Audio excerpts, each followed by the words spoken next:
الله تعالى في كتابه الكريم. أعوذ بالله من الشيطان الرجيم. بسم الله الرحمن الرحيم. فأما الإنسان إذا ما ابتلاه ربه فأكرمه ونعمه فيقول ربي أكرمن. Sadaqallahul azim. Allahumma arhamna bil Qur'an. Bapak-bapak, ibu-ibu, jamaah salat subuh yang dimuliakan Allah Subhanahu wa taala. Mari kita bersyukur kepada Allah karena kita kembali dibangunkan oleh Allah Subhanahu wa taala untuk melaksanakan ibadah. Telah selesai kita tunaikan ibadah sholat subuh secara berjamaah. Mudah-mudahan ibadah yang kita laksanakan itu diterima Allah Subhanahu wa taala. Salawat dan salam Allahumma salli ala Muhammad wa ala ali Muhammad. Bapak-bapak, ibu-ibu, ada yang menarik di dalam Al-Quran ketika Allah menyebut kata-kata nikmat di dalam Al-Quran. Hampir semua kata-kata nikmat itu diiringi setelahnya adalah kata-kata ala. Ada kalanya Allah mengatakan alaikum, alaihi, alaihim. Semua itu akar katanya adalah ala. Bila kita cermati kata-kata ala ini, kata ulama bahasa, huruf ain itu adalah sesuatu yang berat diucapkan. Makanya ketika membaca huruf ain itu memang agak terasa berat. Bahkan kalau kurang hati-hati kita dalam membaca, bisa terbaca alif a.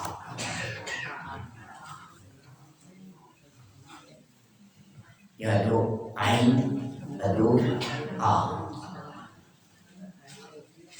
Yang kita tuju dalam pembahasan subuh ini adalah kenapa kata-kata nikmat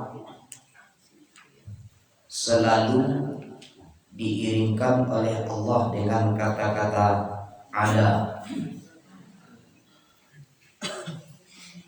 Surat yang sederhana saja yang kita baca setiap sholat. Siratal ladzi an'amta alaihi. Itu yang sering kita baca. Ternyata bukan tidak ada makna, artinya setiap huruf kalimat dalam Al-Quran itu semua memiliki makna yang sangat dalam.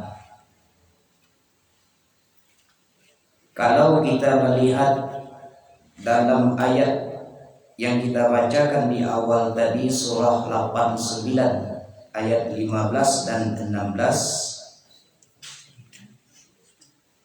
fa'ammal insan, maka adapun manusia, idza mabtalahu rabbuhu fa'akramahu wa na'ama fayaqulu rabbi akraman.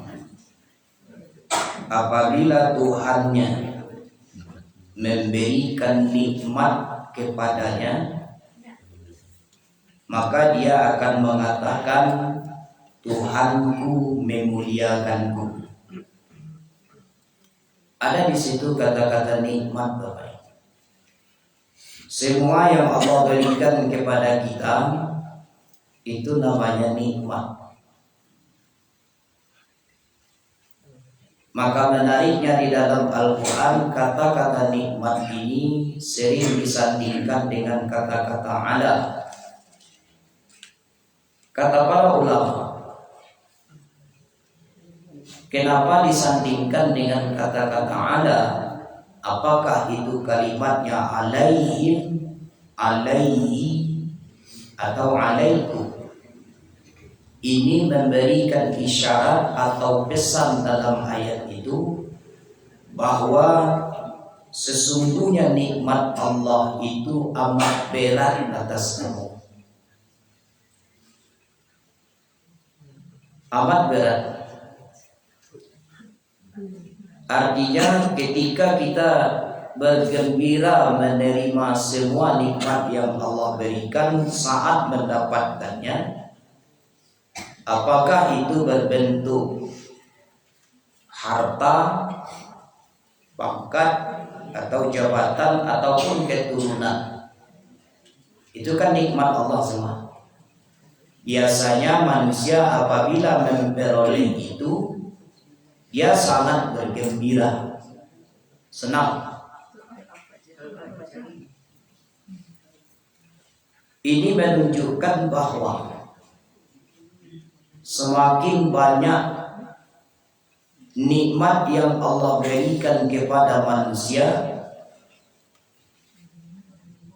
maka semakin beratlah langkahnya, maka semakin beratlah bebannya. Ini bisa kita lihat, Bapak Ibu. Apabila manusia dikasih jabatan oleh Allah,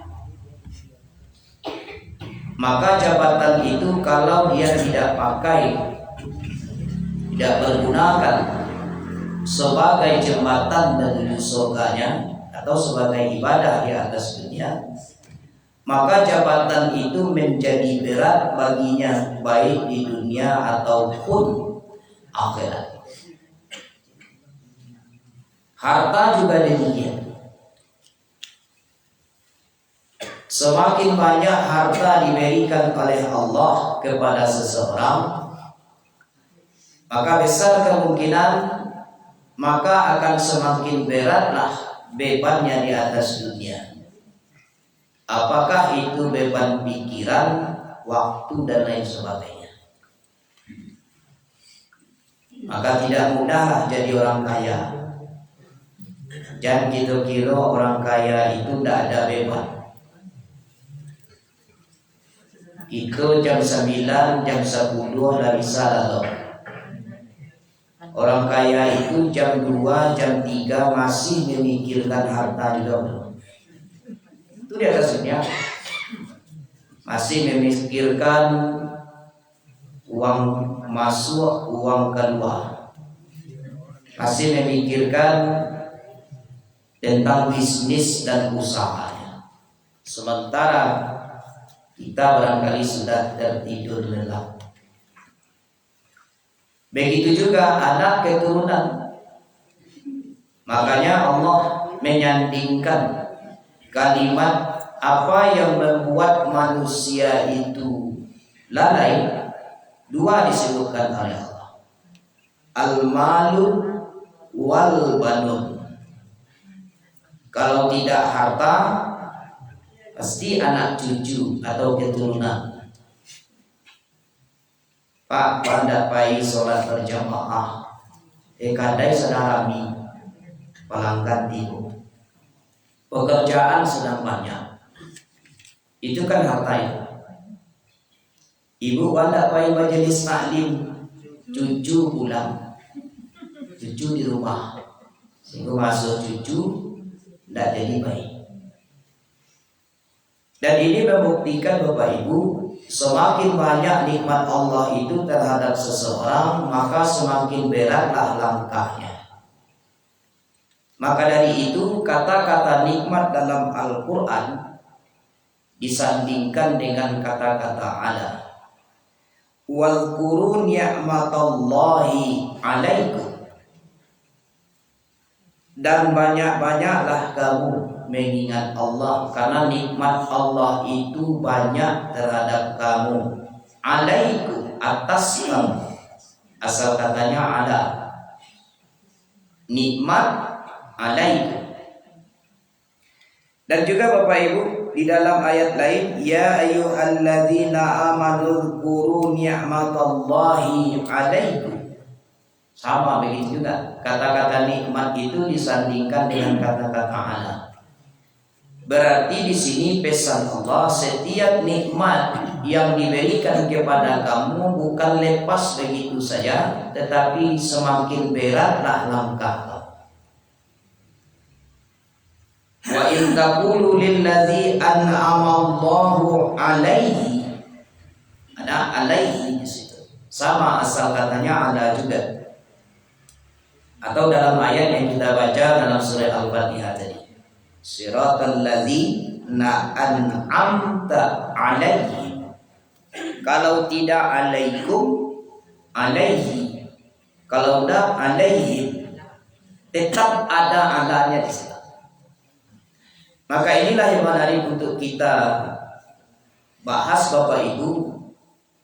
Dengan kata-kata ala itu berarti memberikan pesan untuk kita. Ala tadi adalah sesuatu yang berat diucapkan karena ada huruf ain di situ. Sesuatu yang amat berat. Makanya puasa pun ada kata-kata ala yang kutiba alaikumusiyam. Karena puasa itu berat. Ini memberi pesan kepada kita. Kenapa Allah tidak memilih kalimat lain gitu? Kan bisa saja Allah memilih kalimat ila, fi, atau li. Secara harfiah maknanya sama. Kepada juga atau untuk, menunjukkan untuk. Tapi Allah lebih memilih ala. Kata ulama, ini namanya adalah takalluf. Jadi alaihim itu atau ala itu berfungsi at-takalluf. Apa itu takalluf? Beban yang berat. Maka dari itu Bapak Ibu, setiap beban yang berat juga Allah memakai kata-kata ala, termasuk dosa.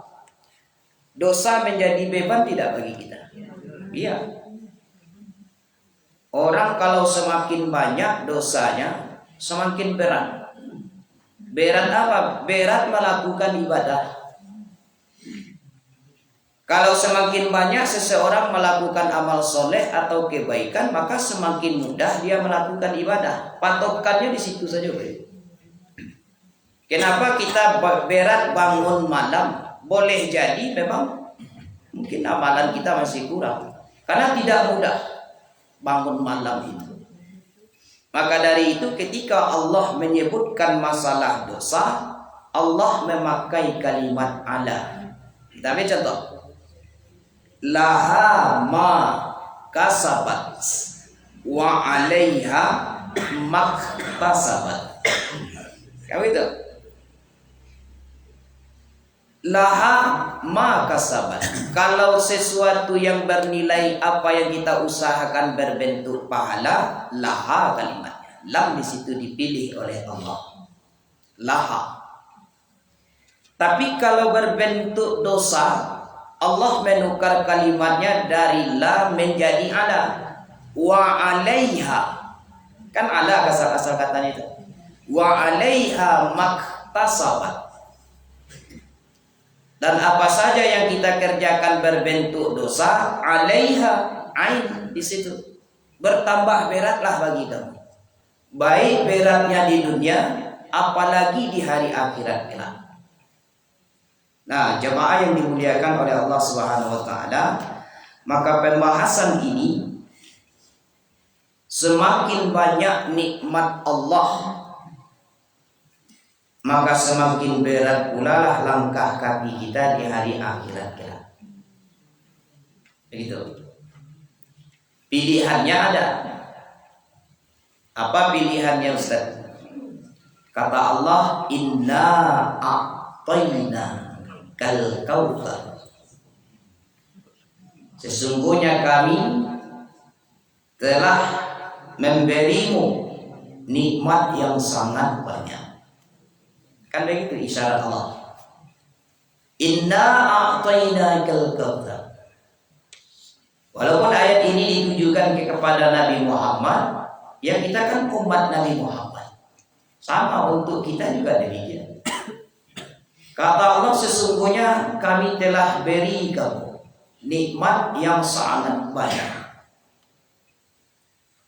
Kalaupun kita coba menghitung nikmat itu, tidak akan pernah terhitung.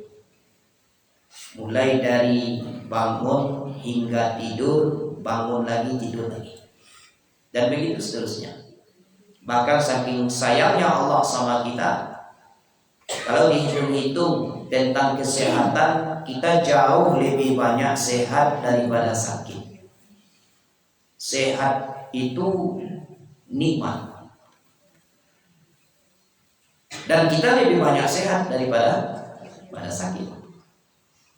Dan karena itu Bapak Ibu, ketika Allah menyampaikan pesannya, kita mau mendengar, kita mau memahami dan mengikutinya, maka saya yakin Bapak Ibu insya Allah selamatlah kita dari neraka. Nanti buka surat Al-Mulk ayat 10. Wa qalu law kunna nasma'u aw na'qilu. Mereka berkata, kalaulah sekiranya dahulu di atas dunia kami mau mendengar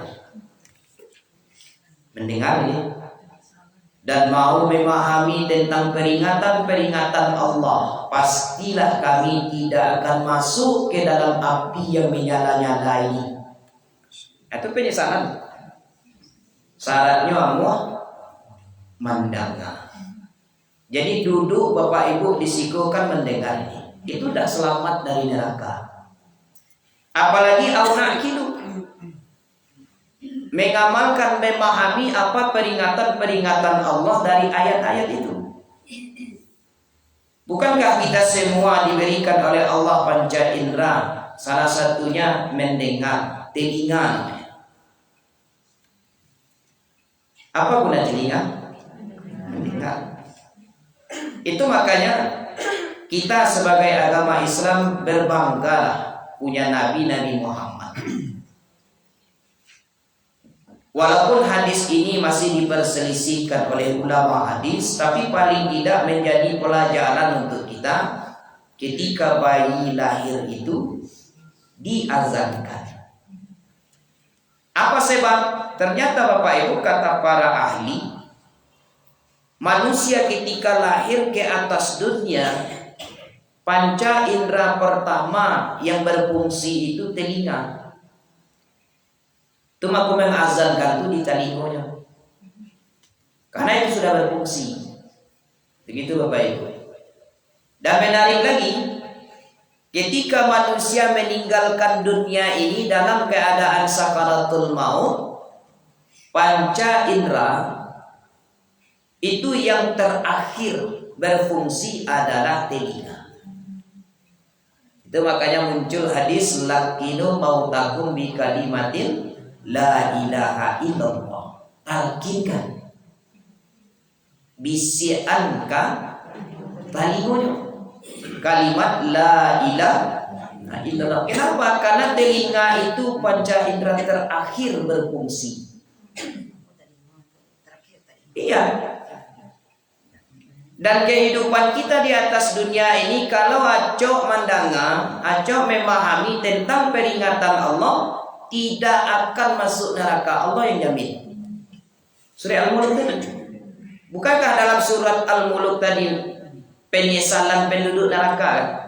Wa qalu law kunna nasma'u. Kalaulah sekiranya, kan kalau di situ.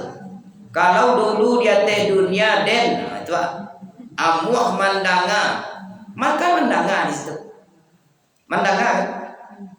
Dan memahami peringatan-peringatan Allah, niscaya kami tidak akan masuk ke dalam neraka ini. Kenapa Bapak Ibu? Karena mendengar itu jauh lebih baik daripada membaca. Kalau membaca belum tentu bisa teramalkan, tapi kalau mendengar cepat teramalkan. Itu makanya Al-Quran atas perintah Allah. Wa idza quri'al Qur'an fastami'u, ya. Wastami'u lahu wa ansitu la'allakum turhamun. Tidak membaca di situ, mendengar.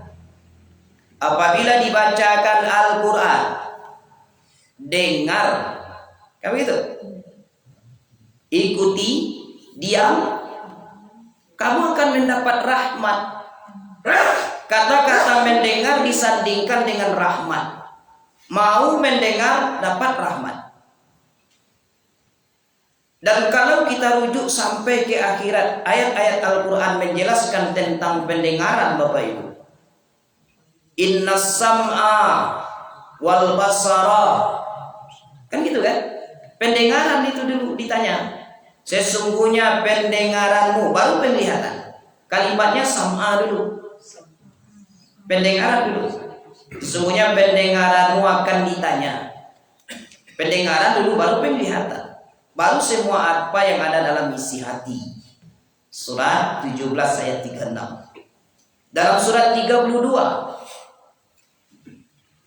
Sajadah ayat 12. Walau tara idzil mujrimuna nakisu ru'usihim inda rabbihim rabbana absarna wa sami'na. Ketika mereka sudah melihat keadaan hari akhirat pada mahsyar, apa kata mereka? Wa sami'na, pernah kami dengar berita ini dari Al-Quran. Apa permintaannya? Farji'na, kembalikan kami ke atas dunia, na'mal saleh. Kami pasti melakukan amal. Mendengar juga. Nah karena itu pagi ini kita sama-sama mendengar kata Allah, inna a'tainakal kautsar. Sesungguhnya nikmat kami telah banyak diberikan kepada engkau, sangat banyak. Maka supaya tidak berat langkah kita di hari akhirat, ada dua solusi yang ditawarkan oleh Allah. Satu, fasalli li rabbika. Fasalli, dirikan salat. Maka cara meringankan beban kita baik dunia ataupun akhirat terhadap nikmat Allah yang diberikan kepada kita, solusi ada tawaran. Fasalli, fasalli dulu, dirikan salat. Bapak Ibu, maka apapun yang ada Allah berikan nikmat kepada kita, pakai untuk salat. Apapun itu.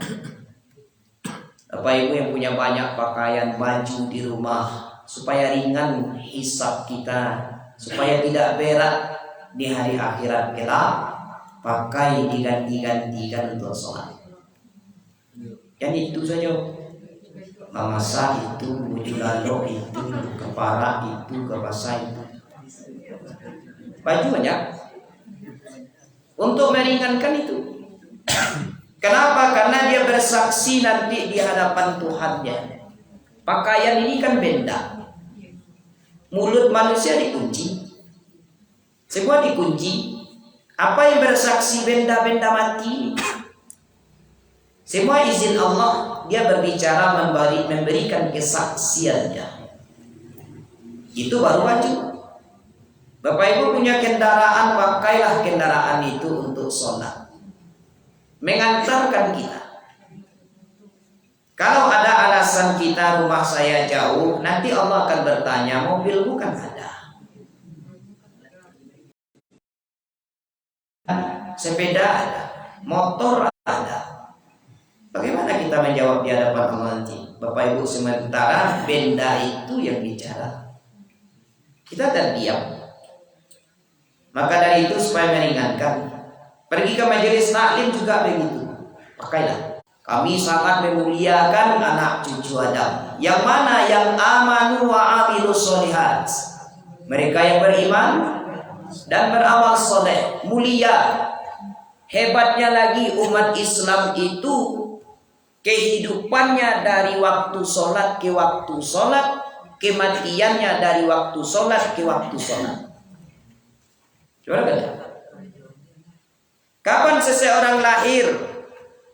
Jam 9 pagi, berarti antara waktu subuh ke waktu zuhur. Seseorang meninggal dunia bila tuh sudah sholat asar tadi, berarti dia meninggal antara waktu sholat dengan waktu maghrib. Coba mulianya kita Bapak Ibu. Lahir juga demikian, meninggal. Berarti paling tidak orang beriman yang menunaikan ibadah sholat itu meninggalnya pasti ada sholat terakhirnya. Ketika dia masih sadar, mungkin betapa banyak orang bahkan sedang sholat subuh, ya kan? Buya kita yang kemarin kan, sholat subuh yang di Bukit Api, kan mengimami sholat subuh, sholat terakhirnya. Betapa indahnya kematian. Ada lagi yang selesai sholat subuh pengajian seperti ini, meninggal dunia. Berarti sholat terakhirnya adalah sholat subuh itu. Makanya Bapak Ibu, kenapa sholat ini penting? Jangan lalai, jangan sampai tinggal itu. Sebab kalau sampai lalai, celaka kita. Fawailun lil musallin alladzina hum an salatihim sahun. Lalai, kemudian tinggal, celaka kita. Apa celakanya? Masalakakum fi saqar.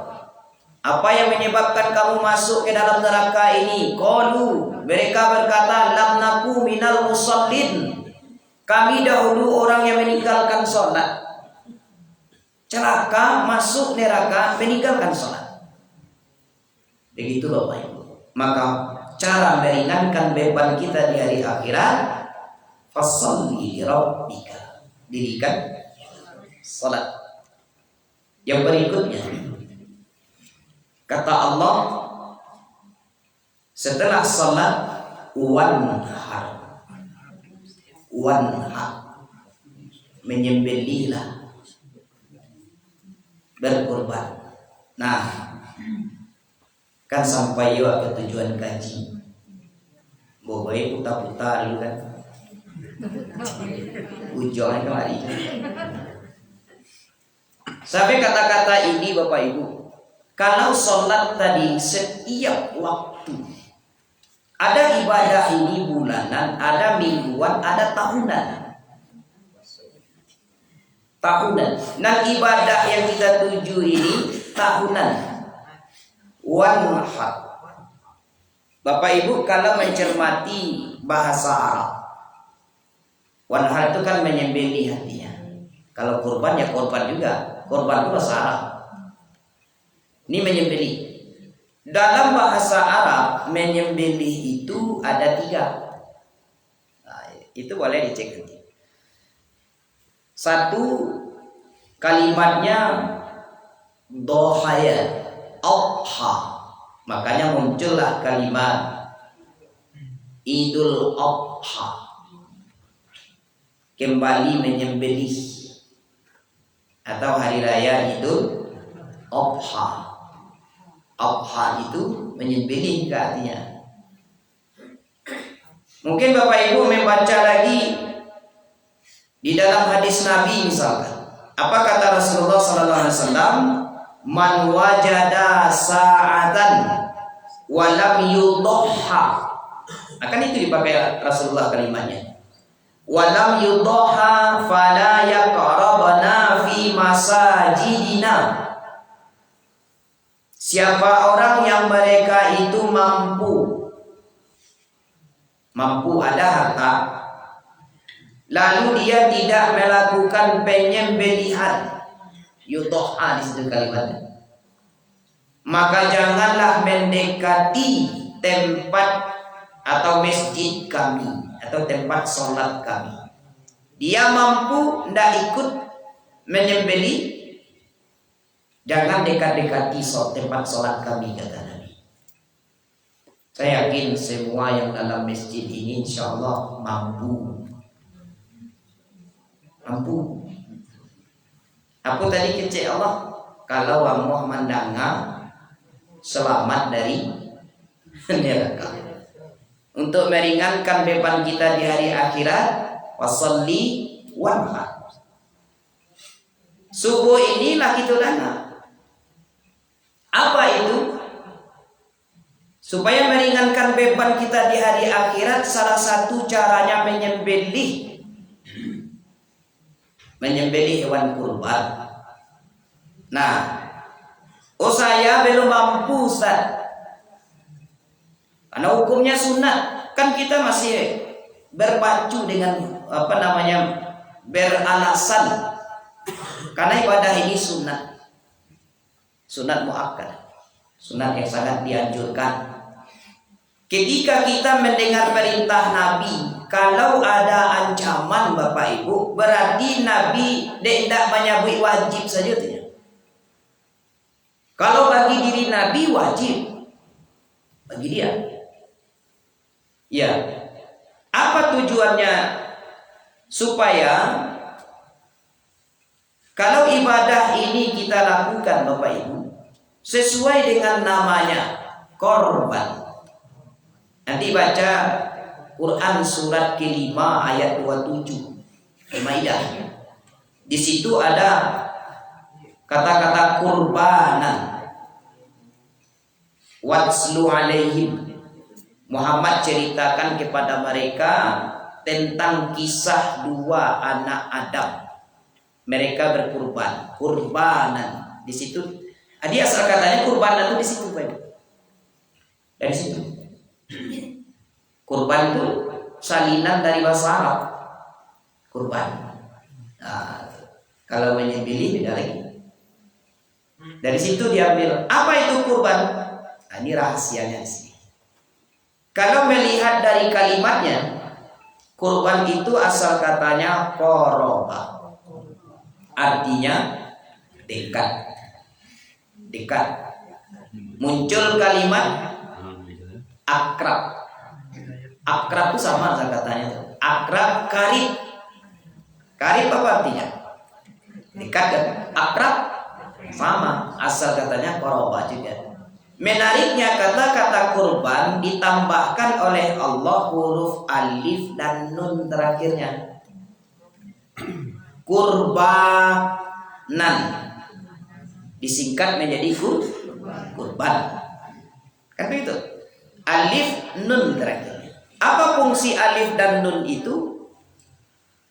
Apabila bertemu kita sebuah kalimat asal katanya isim lalu berubah berbentuk menjadi kata kerja ditambah huruf alif dan nun terakhirnya, ini menunjukkan kalimat itu bertambah sempurna. Kalau qoroba artinya dekat ditambah alif dan nun terakhirnya berarti kedekatan yang sempurna. Itu maknanya. Apakah pada kata-kata kurban saja? Tidak. Qoro'a apa artinya? Membaca. Tambah alif dan nun terakhirnya. Qur'anan disingkat menjadi Quran. Qoro'a membaca. Tambah sempurna. Bacaan yang sempurna. Atau ada lagi tawaf. Apa arti tawaf? Tawafa. Artinya berputar. Tawaf itu berputar. Kalau ditambah huruf alif dan nun terakhirnya, taufanan disingkat menjadi topan. Topan itu bahasa apa? bahasa Arab asalnya, berubah menjadi bahasa Indonesia. Topan, apa tuh topan? Angin yang kencang putarannya. Sehingga kalau tawaf tadi putaran, tambah kata-kata sempurna. Kalau jadi topan dia putaran yang sempurna, itu makanya angin topan, berputar. Nah, begitu. Jadi bukan asal bahasa saja, ada maknanya semua. Qoroba dekat, kurbanan kedekatan yang sempurna. Ini memberikan isyarat siapa orang yang melakukan ibadah ini maka totallah kedekatannya secara sempurna kepada Allah. Apa sebab? Orang yang ngamuh berkorban, biarlah indah inyo bahagia asal orang lain bahagia. Itu prinsip korban. Biarlah inyo ndak dapet, yang penting orang lain dapet. Itu prinsip berkorban. Ibu kalau korban perasaan, Mbak, biarlah Pak bahagia, awak mana hati. Kami tidak. Tidak, ngapa sih? Itu yang berkorban. Biarlah awak tidak makan daging, asal orang lain makan daging. Itu prinsipnya. Jadi kalau ada yuk peserta korban menye-menye, Patiri-tiri seketika panitia mengantarkan daging kurban sakete tiba di rumah. Mau be-nya, sakikunya. Itu tidak berkorban namanya. Itu yang dalam surah Al-Maidah ayat 27 tadi. Ada kurban yang tidak diterima. Mana yang tidak diterima? Pertama karena tidak ikhlas, kurbannya si Qabil maksudnya. Kurbannya si Qabil tidak ikhlas memberikan sesuatu yang tidak baik. Kalau boleh ditambah kalimatnya menye-menye. Tidak ikhlas, orang yang tidak ikhlas kan suku bateri-tiri. Ya, mengharapkan sesuatu padahal berkurban. Kalau berkurban apa tadi? Biarlah awak tidak makan daging, yang penting orang lain dapat, itu yang berkurban. Dari segi maknanya ini kurban. Maka apabila ini dilakukan, hebatnya lagi Bapak Ibu, dalam ayat 27 tadi itu ada terakhir ayatnya, penutup ayatnya ada kata-kata tak takut. Kurban yang diterima kece Allah, kurban orang yang takwa. Apa prinsip orang takwa? Tahu prinsip orang takwa? Bapak Ibu, prinsip orang takwa itu jangankan mengerjakan yang wajib, yang sunat pun dia lakukan. Kalau yang wajib biasa, yang sunat dia kejar. Tahajud wajib atau sunat? Orang takwa tahajud malam dan sholat sunat lain. Jadi kalau kita mengatakan ibadahnya secara fikih hukumnya sunat, baik, tidak apa-apa. Tapi semangatnya, keinginannya, pengertiannya, pemahamannya, bahkan ada ancaman dari Nabi, jangan dekat-dekat ke tempat sholat kami kalau Anda mampu berkurban. Ya, jangan dekat-dekat. Itu kan ancaman. Bapak Ibu, lalu kita mengatakan belum mampu, misalkan kalau membeli rokok mampu, berarti kurban mampu. Kalau membeli pulsa HP mampu, membeli paket internet mampu berbulan, itu jangan katakan tidak mampu untuk berkurban, sebab berkurbanku per tahun. Kalau bagi yang mampu menunaikan ibadah haji, dia ke Mekah. Bagi yang tidak, laksanakan ibadah kurban. Itu maknanya. Nah, karena itu Bapak Ibu, kata Allah, cara meringankan beban kita di hari akhirat, sholat, tunaikan ibadah kurban, supaya ringan langkah kita di atas dunia, apalagi di hari akhirat ringan puluh langkawa. Jadi yang secara motivasi saja lagi. Mari sama-sama kita tunaikan ibadah ini Bapak Ibu. Yang ketiga penyembelihan itu ada kalimatnya wanhar.